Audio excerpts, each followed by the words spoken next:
بسم الله الرحمن الرحيم الحمد لله رب العالمين والصلاة والسلام على أشرف الأنبياء والمرسلين نبينا محمد وعلى آله وصحبه أجمعين وبعد. Alhamdulillah, continuing along with the Da' wa Dawa by Ibn Qayyim, the sickness and the cure, or Al-Jawab Al-Kafi liman sa'ala an al-Dawa al-Shafi, the sufficient answer for the one who asked about the complete cure. And last couple of lessons we talked about the gateways to sin. So if anybody can recall them for me, inshallah. If anybody, the thoughts was one, yeah, mashallah. Speech we covered so far.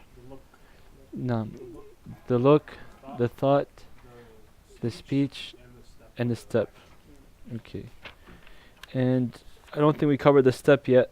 We'll talk about that today, but basically those are the four major gateways to the sins. That the main sin he's talking about in this case is sexual sins, in terms of adultery or fornication or homosexuality or bestiality or whatever the sexual sin may have been. These are the main gateways to that.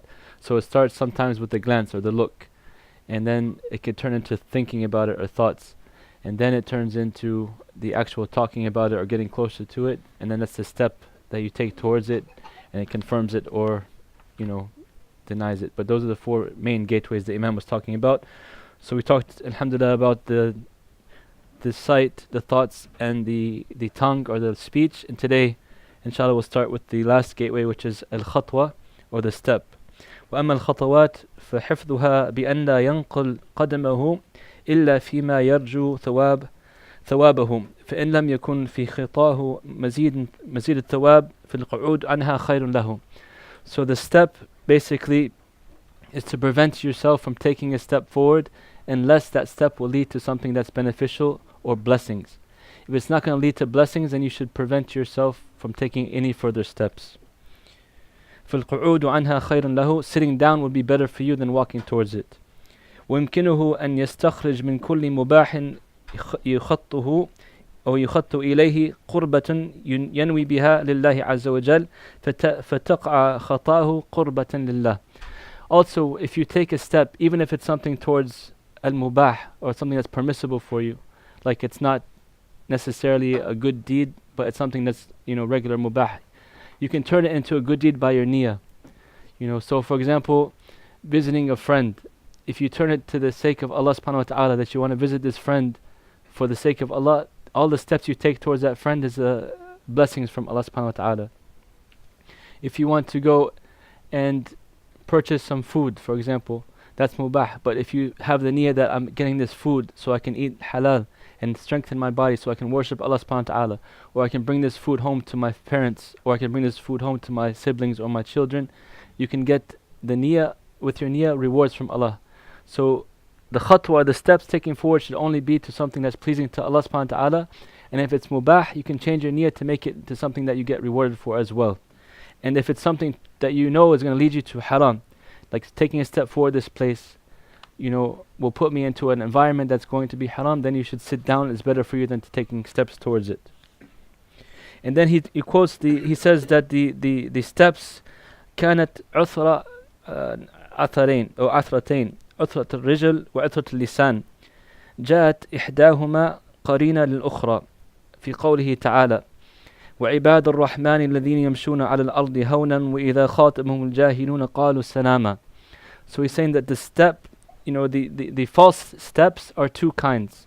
The step of the foot and also the step of the tongue, basically. And he says Allah subhanahu wa ta'ala put them together in an ayah where he says the servants of Allah الذين يمشون على الأرض هونا, they walk upon the earth humbly, the steps, walking. وإذا خاطبهم الجاهلون قالوا سلاما. And if the ignorant ones speak to them, they return salam. So their steps, the mu'mineen, the believers, Ibadur Rahman, are associated with good steps in the service of Allah subhanahu wa ta'ala and good speech, right? But the awliya shaitan, they're walking towards evil or they're speaking evil. So we do the opposite of that. وهذا كله ذكرناه في بين يدي تحريم الفواحش ووجوب حفظ الفرج وقد قال صلى الله عليه وسلم أكثر ما يدخل الناس النار الفم والفرج. He said, and all of these things that we put forward, these four gateways that we discussed in detail that lead to sinfulness, lead to haram, are basically for us to stay away from the fawahish, the evilness, the lewdness, sexual misconduct, and to protect our private parts. Because the Prophet ﷺ, he said the most things that enter the people into the hellfire are the mouth and the private parts. Then he goes and he mentions many of the ahadith. We'll quote a couple of them inshallah to talk about the evilness or the gravity of this effects of sinfulness of fawahish or sexual lewdness. عن سعد ibn عبادة رضي الله عنه قال لو رأيت رجلا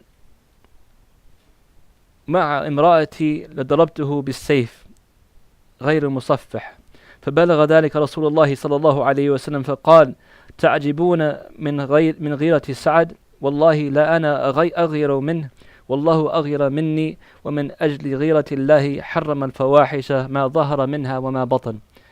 So Sa'd ibn Abi Waqqas radiallahu anhu, one of the great Sahabis, he said that if I had heard a person was with my wife, like a man was with my wife, I would strike him with the sword. In another narration, I would strike his neck with the sword.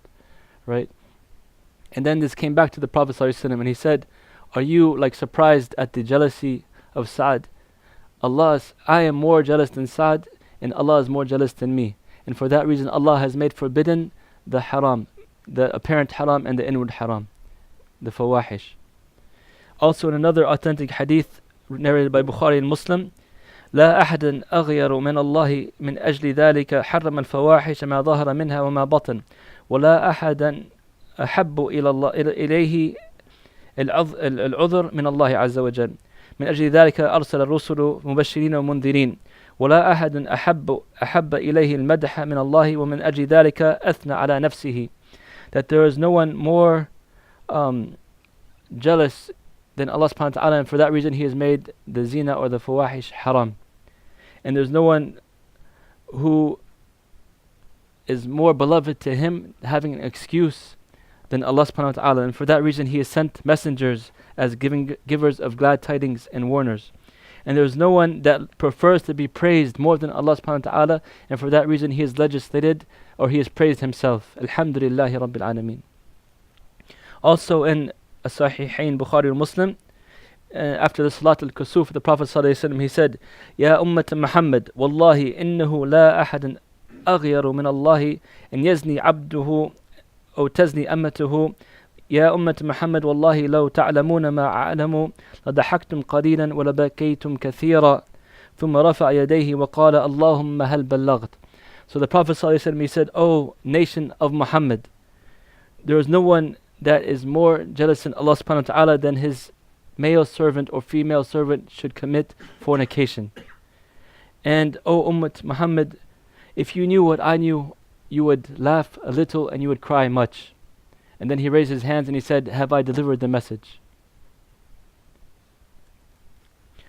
Also the Prophet ﷺ said, من أشراط الساعة أن يرفع العلم ويظهر الجهل ويشرب الخمر ويظهر الزنا ويقل الرجال وتكثر النساء حتى يكون 50 الامرأة القيم الواحد. He said that from the signs of the day of judgment, that knowledge will be lifted up. So there will be less scholars, there will be less knowledge upon the earth. And ignorance will be widespread. And intoxicants and wine, alcohol, etc. will be drunk. And fornication will be out in the open. And the men will be few and the women will be many. In some narrations, up to the point there will be 50 women to every one man. وقد جرت سنة الله سبحانه في خلقه أنه عند ظهور الزنا يغضب الله سبحانه وتعالى ويشتد غضبه فلا بد أن يؤثر غضبه في الأرض. He said that from the sunnah of Allah subhanahu wa ta'ala is that when the zina and the fawahish are spread upon the earth, that Allah subhanahu wa ta'ala's anger increases. And with the increase of Allah's anger, there must be some type of effect seen upon the earth. In another narration by Abdullah ibn Mas'ud radiallahu anhu, he said, ما ظهر الربا والزنا في قرية إلا إذن الله بأهلاكه. He said that بأهلاكها, that zina and riba, interest, usury, are not prolific in a society except that Allah has sent down or will send down or gives permission for His punishment to come upon them. And then the Imam, he goes into great details about, the sin and evil effects of illegal sexual conduct, and he talks about the many ayat and the punishments for it, and etc. The main point is that in Islamic law, and even in the Sharia before us, like in the Bible and the Torah and the Injil, if you look at and you read it, even to this day, the sins of fornication, adultery, homosexuality, bestiality, pedophilia, all these sins are mentioned in the past books, and they are all have some type of punishment in these books. So in an Islamic state, obviously, there would be, forbiddance to do this, and there would be consequences if the people were to do it and get caught for it out in the open. However, we live, in the Western societies under Western laws that we have to abide by. So it's not really applicable to get into the great details in the debate between the ulama and the fuqaha about the punishment for these issues. The main thing is how we can, as Muslims, prevent ourselves from falling into it. So I skipped a little bit, but that's a summary of it, basically talking about the punishment of it and the evil effect of it. We mentioned some of it briefly. The main point is, if one of us, may Allah protect us from that, or someone we know falls into it, how can they save themselves? The main point is to make tawbah, right? So he says, after discussing in the great detail about the sins, because some scholars say that if a person falls into such and such sin, there's no tawbah for him, like, khalas, it's over. But the Imam says, التحقيق في المسألة أن يقال إن تاب المبتلى بهذه البلاء وأناب ورزق توبة نصوحا وعملا صالحا وكان كبره خيرا من صغره وبدل سيئاته بحسناته وغسل عار ذلك عنه بأنواع الطاعات والقربات وغض بصره وحفظ فرجه عن المحرمات وصدق الله في معاملته فهذا مغفور له. Basically, if a person makes sincere tawbah and he stops himself from doing these evil sins, and he changes for growing, like as he gets older, he starts getting better in deeds and leaving the bad deeds. He turns his bad deeds into good deeds. He has his good actions with Allah subhanahu wa ta'ala, and he lowers his gaze and protects his private parts. If this person makes sincere tawbah, then Allah subhanahu wa ta'ala will forgive his sins. That's the correct opinion after all that, no matter how great the sin. Because he said even from kufr or shirk or sihr, these things that were the greatest of sins, if a person makes tawbah, Allah accepts from it. So the sexual sins as well, if a person falls into it or has committed it, then he makes sincere tawbah, Allah will forgive him, inshaAllah. And Allah says, قُلْ يَا عِبَادِيَ الَّذِينَ أَسْرَفُوا عَلَىٰ أَنفُسِهِمْ لَا تَقْنَطُوا مِنْ رَحْمَةِ اللَّهِ إِنَّ اللَّهَ يَغْفِرُ الذُّنُوبَ جَمِيعًا إِنَّهُ هُوَ الْغَفُورُ الرَّحِيمُ. O servants that have transgressed upon themselves, do not lose hope from the mercy of Allah. Verily Allah forgives all sins, and Allah is the all forgiving, the all merciful. So never lose hope from the mercy of Allah subhanahu wa ta'ala, and always renew your tawbah. So, yes. It says أسرفوا على أنفسهم. Does that differentiate between sins that are في حق العباد? Does that also include sins that are transgressing upon someone else, or is it only the sins that are between a person and Allah subhanahu wa ta'ala?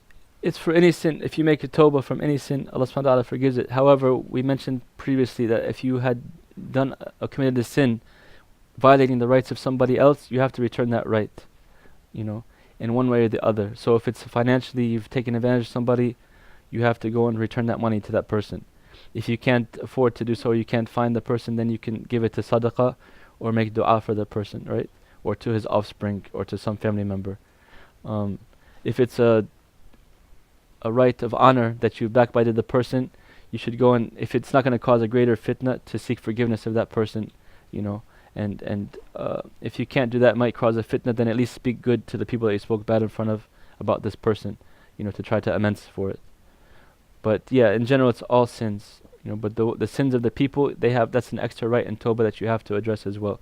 Because we mentioned before, you don't want to be like the ones on the Day of Judgment that come with mountains of good deeds, but they backbited such and person, or they slandered such and person, or they took the right of such and such person, and then that person will come and take all their good deeds, so they're left with nothing. And then that person will start giving them their bad deeds till they get thrown into the hellfire. May Allah protect us from that. So that's basically the gateways and the ways that lead to that. And now he talks about the cures for these type of sicknesses. And generally he's talking about, like he mentioned in this chapter, the cure for the issues of homosexual acts, right? But this can be applied to any type of sexual act if you follow the advice. So the questioner asks, فهل مع هذا كله دواء لهذا الداء العضال ورقية هذا السحر القتال وما الاحتيال لدفع هذا الخبال وهل من طريق قاصد إلى التوفيق وهل يمكن السكران بخمر الهوى أن يفيق وهل يملك العاشق والأشق قد وصل إلى السواد وهل للطبيب بعد ذلك حيلة في بر من سواد. So basically he's saying that, is there a way out of this problem? Is there a cure for this sickness? Is there a ruqya type of reading for this type of magic that kills people? He's talking about the disease of the lust. And is there a way to be guided to a better path? Is there a doctor that can cure the sickness of his heart? And then the Imam, he answers in poetry, and very nice poetry, but it's difficult to translate. But he says, ولعل هذا هو المقصود بالسؤال الأول الذي وقع عليه الاستفتاء والداء الذي طلب له الدواء. He said, so maybe this question relates to the question that we started with at the very beginning of this book. Remember, we said the man, he wrote a letter to the Imam asking him, I'm tried with this sickness, I keep falling back into it, this sin. Can you please give me some advice so I can stop falling into this sin? So the Imam is saying maybe this sin could actually have been the sin of committing homosexual acts. That's the Imam is like kind of insinuating from that. And he's saying, نعم الجواب من رأس ما أنزل الله من داء إلا جعل له دواء علمه من علمه وجاهله من جاهله. He's saying, yes, there is a cure for this. And as he started with in the beginning, that Allah does not send down a sickness except that He sends with it its cure. Whoever knows it, and whoever is ignorant of it is ignorant of it. So there is a cure for every sickness, whether it's physical or spiritual. It's a matter of us discovering it or not. That's the question. So he says the first part, to prevent falling into the sin, the cure for this sin is to stop it before it even occurs. You know, like they say, an ounce of prevention is better than a pound of cure, right? If you can stop it before it even happens, that's the best way. So he says there are two main ways to prevent this. فأما طريق المانع من حصول هذا الداء فأمران. So the two ways, منافع غض البصر. The first one is to lower the gaze and to think about the blessings and the benefits of lowering the gaze. He's going to mention 10 points here. And the second way is to control the heart. You know, not let anything that's displeasing to Allah to enter into your heart, or the more you let something into the heart and the more you become attached to it, the harder it is to leave that sin. So if you block it off from the beginning, that's the way to cure yourself. So now he'll talk about the benefits of lowering the gaze. غض البصر كما تقدم فإن النظر سهم مسموم من سهام الإبليس ومن أطلق لحظاته دامت حسراته وفي غض البصر عدة منافع. So he's saying that lowering the gaze, as we've explained before, is a way to prevent the arrow from the poison arrows of the shaitan. Because the glance is like an arrow of the shaitan, right? And it can pierce the heart. So he's saying that whoever lets his gazes go wild, go free, he will bring to himself much regret. دامت حسراته وفي غض البصر عدة منافع. So there are many blessings. The Imam, he mentions 10 of them. أنه امتثال لأمر الله الذي هو غاية سعادة هو غاية سعادة العبد في معاشه ومعاده فليس للعبد في الدنيا في الدنيا وآخرته أنفع من امتثال أوامره وما شقى من شقى في الدنيا والآخرة إلا بتضيع أوامره. He's saying the first and most important point for lowering the gaze is that you are fulfilling the order of Allah subhanahu wa ta'ala. In lowering the gaze, you are achieving the rule of Allah. And whoever follows the rules of Allah subhanahu wa ta'ala, he will have happiness in this life and the next life. And whoever decides to go against Allah subhanahu wa ta'ala's commands or does his prohibitions, he will have misery in this life and the next life. The second benefit, أنه يمنع من وصول أثر السهم المسموم الذي لعله فيه هلاكه إلى قلبه. Lowering the gaze will prevent the poison arrow from entering into your heart. So when you lower your gaze, that's the way, like, you don't give the shaitan the chance to throw his arrows at you. The third one, أنه يورث القلب أنس بالله وجميعية عليه فإن إطلاق البصر يفرق القلب ويشتته ويبعده عن الله وليس على القلب شيء أضر من إطلاق البصر فإنه يورث الوحشة بين العبد وربه. He's saying that the third point is that lowering your gaze will bring a closeness between you and Allah subhanahu wa ta'ala. It will build like a special relationship and a special love. You'll feel like company with Allah subhanahu wa ta'ala. The more you lower your gaze, the more you get closer to Allah. And he's saying that the more you let your gaze go free and wander and stare, he's saying that leads the doors to looking at those things that will harm you. And they will put a loneliness in your heart and a distance between you and Allah. The fourth thing, أنه يقوى القلب ويفرحه كما أن إطلاق البصر يضعفه ويحزنه. It will expand and strengthen the heart. When you lower your gaze, the more you lower your gaze, the more your heart will be expanded and happy. And the more you let your sight go free, the more you will have like weakness in the heart and grief.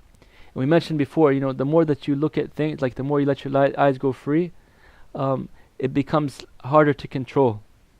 Then the desire starts to build. And then when a person, he looks at all these things that he can't have, then he starts having depression and grief. Right? So he's saying lowering the gaze can prevent that. The fifth one, أنه يلبس القلب نورا كما أن إطلاقه يلبس ظلمة ولهذا ذكر الله سبحانه النور عقيب الأمر بغض البصر فقال الله عز وجل قل للمؤمنين يغضوا من أبصارهم ويحفظوا فروجهم. He's saying that when you lower your gaze, Allah will give you light and happiness. And the same way that if you let your gaze go free, go wild, Allah will give you darkness and shade, basically, that you can't see in. And subhanAllah, the Imam, he drew a beautiful conclusion showing that in Surah An-Nur, when Allah commands the believing men and the believing women to lower their gaze and to protect their private parts, right after that comes the ayat of Nur. Allahu nuru samawati wal ard, mathalu nuri kamishkat, fiha misbah. So there's a direct correlation between having the light of the heart, the guidance of Allah subhanahu wa ta'ala, and lowering the gaze. It's a beautiful thing that Imam showed. If you go back and read Surah An-Nur, the ayat about telling the believing men and the believing women to lower their gaze, right after that is the beautiful ayat of Allah as the light of the heavens and the earth.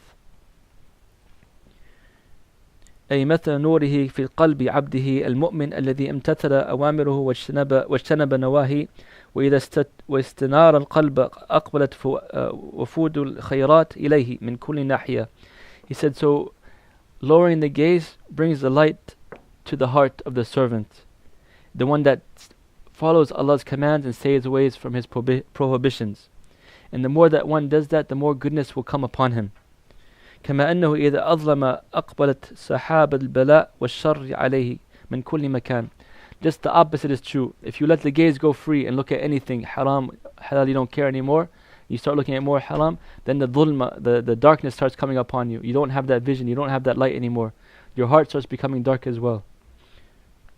So number 5, basically, the benefit is having the light from Allah subhanahu wa ta'ala.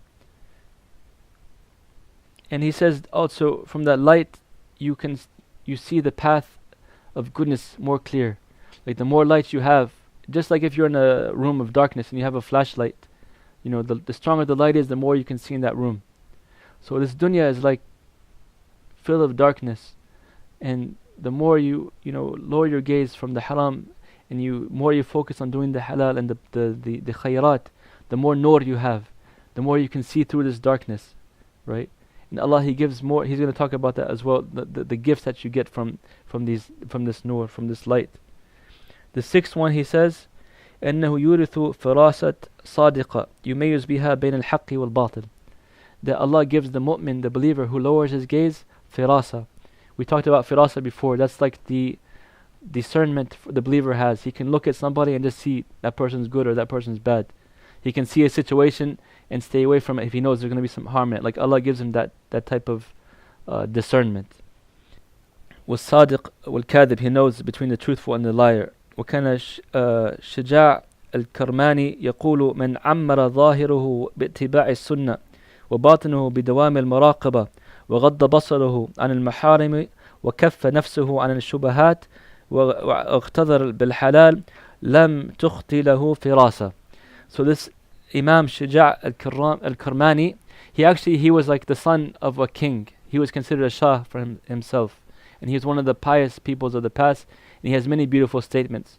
But relating to this paragraph where he says that the one who openly follows the sunnah of the Prophet ﷺ, like his outward deeds are in accordance with the sharia, following the laws of Islam.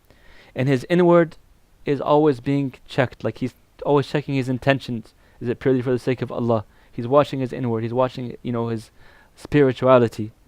And he lowers his gaze. Alhamdulillah. He lowers his gaze upon the haram, like he doesn't allow himself to look upon the haram. And he keeps himself away from doubtful matters, shubahat. And he feeds from the halal. This person will not escape having the farasa, like Allah will gift him the farasa. If you have these characteristics in you, Allah will give you the reward of farasa. And that farasa is like I said, the person, the mu'min, he can know the good from the bad, the truth from the lie, the evil person from the kind person.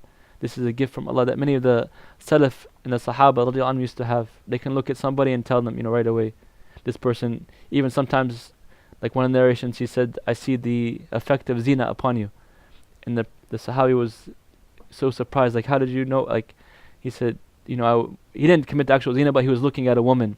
And just from that person looking at a woman that he shouldn't be looking at, I think it was Uthman or Umar radiallahu anhum, one of the two Sahabis, he saw this person, he said, like, I see the effect of zina upon you. So that's firasa. والله سبحانه يجزي العبد على عمله بما هو من جنسه من ترك لله شيئا عوضه الله خيرا منه. So Allah subhanahu wa ta'ala, he rewards a person in their action like with the same type of related action. So sometimes, for example, when you give wealth, Allah subhanahu wa ta'ala, he gives you more wealth. It's related to the action. You show kindness to a person, Allah subhanahu wa ta'ala, he allows other people to show kindness to you. And he says that in the same thing, if you're lowering your gaze upon the haram, Allah will give you something even better, right? To see something beautiful. And he says no one leaves something for the sake of Allah except that Allah will return him something better. فإذا غض بصره عن محارم الله عوضه الله بأن يطلق نوره نور بصيرته عوضا عن حبس بصره لله.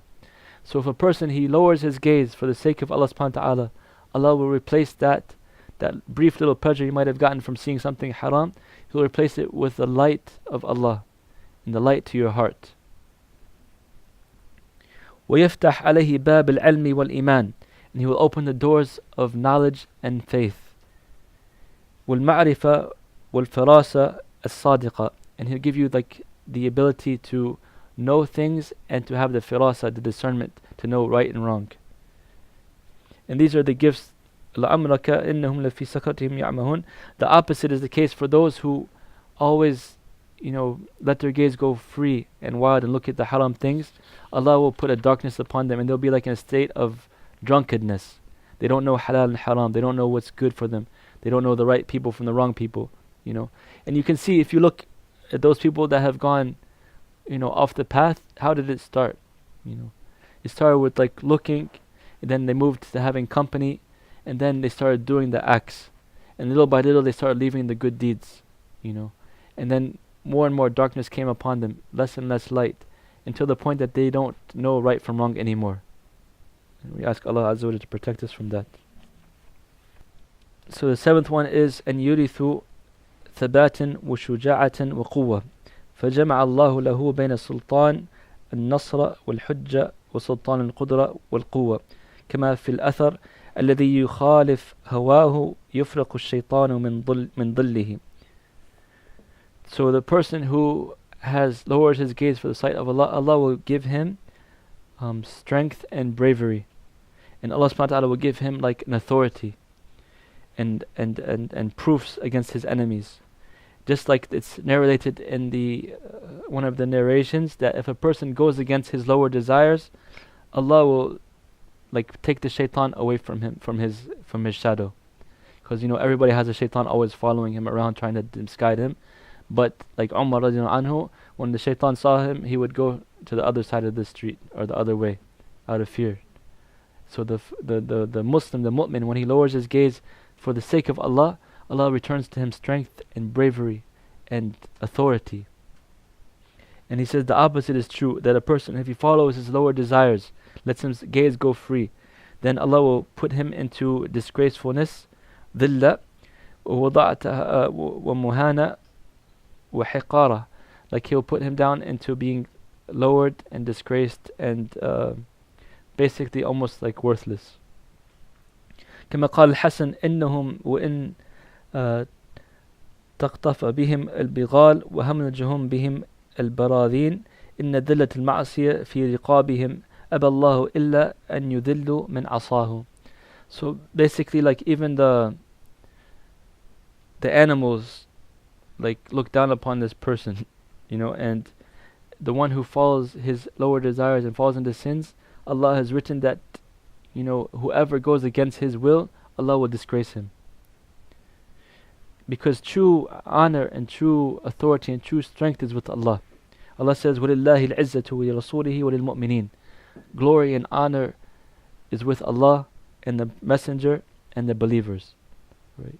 So if you go to anything outside of that scope, it's a way to get disgraced and lowliness. As Umar radiallahu anhu, he said in the famous statement when he was going to Jerusalem, he was riding upon the donkey, and the Sahaba was telling him, why don't you ride a stallion or a horse befitting, because you're the Khalifa of the mu'mineen. And he said, نحن قوم أعزنا الله بالإسلام فلما ابتغينا العزة في غيره أذلنا الله. That we are people that Allah has honored with Islam. So whenever we seek honor in other than Islam, Allah will disgrace us. So a person seeking honor other than the pleasing Allah subhanahu wa ta'ala, he will get disgraced, either dunya or the akhirah. And he says the ayat, وَلَا تَهِنُوا وَلَا تَحْزَنُوا وَأَنْتُمْ لَعَلَوْنَ إِن كُنْتُم مُؤْمِنِينَ. Do not, be downtrodden. Don't be fearful. Don't grieve. And you are the ones that are high, if you are truly believers. Al-mu'min, a true believer, he is always in the higher state. No matter what, like he doesn't disgrace himself. He doesn't lower himself to anybody except Allah subhanahu wa ta'ala. Even the poorest, humblest, weakest mu'min believer, he's strong in the sight of Allah, and he doesn't fear the creation.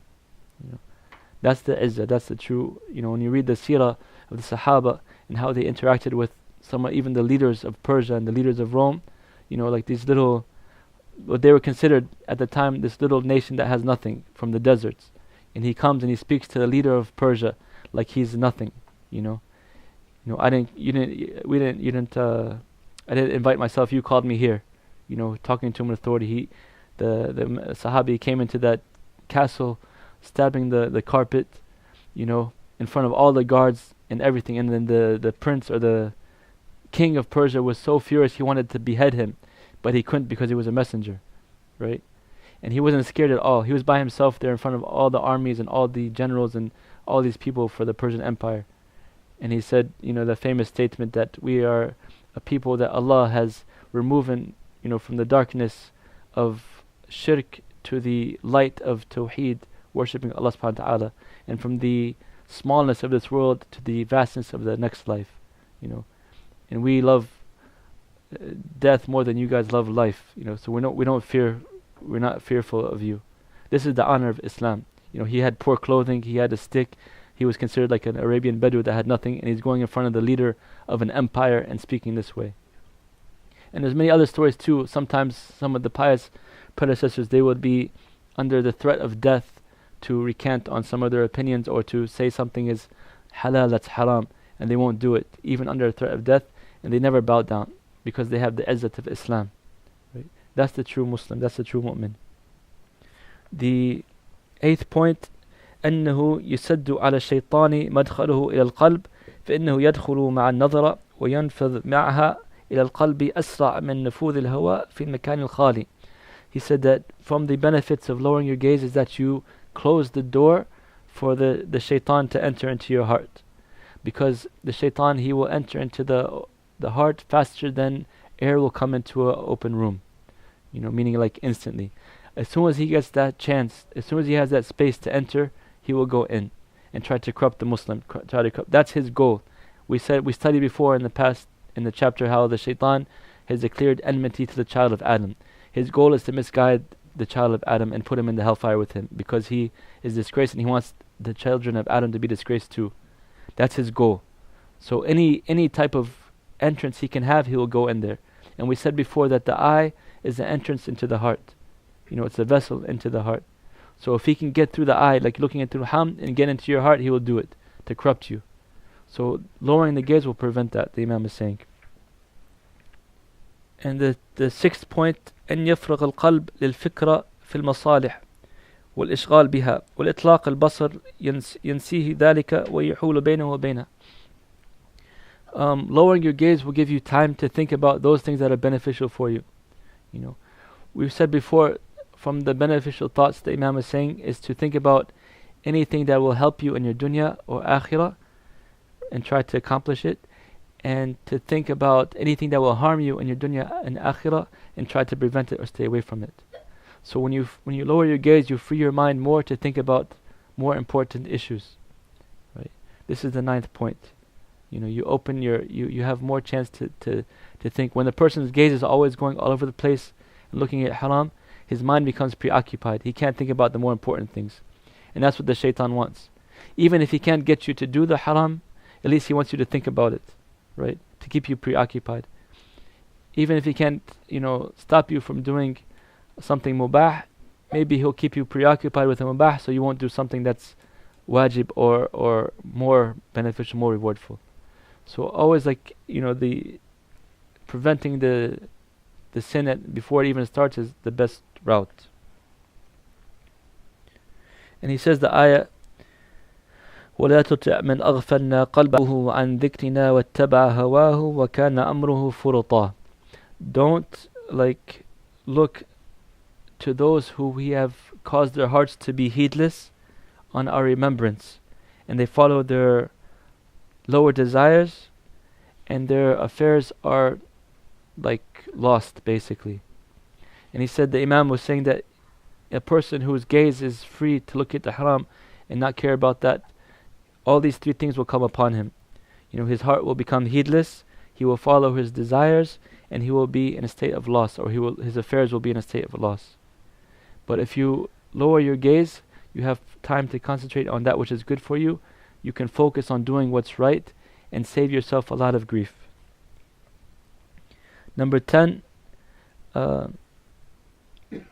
أن بين العين والقلب منفذا وطريقا يوجب الانتقال أحدهما عن الأخرى أو الآخر وأن يصلح بصلاحه ويفسد بفساده. So he's saying that there's a direct window from the heart, from the eye to the heart, and they're basically there's a direct correlation as well. Both of them, they affect each other. So if you have a corrupt heart, you will look at corrupt things. Or if you have a good heart and you look at corrupt things, it will make the heart corrupt.